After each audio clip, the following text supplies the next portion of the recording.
Alright, magandang araw. So ito na, Pangulong Duterte bumanat ng muli kay President Bongbong Marcos. Huwag na manong galawin ng institusyon, huwag na yung chapter na yan, huwag nang ituloyan. At binigyan niya ito ng grado sa 2 years na wala manong nagawa, wala bang nagagawa.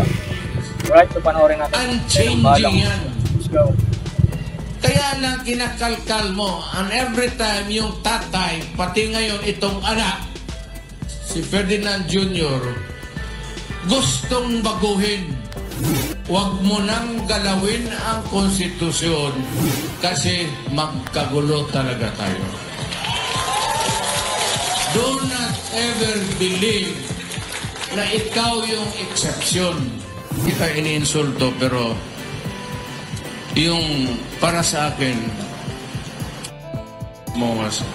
is or was until now and still is a dismal failure.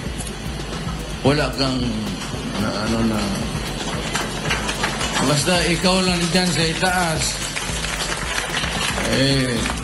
puro ka English. Hindi lang mahal ang bigas.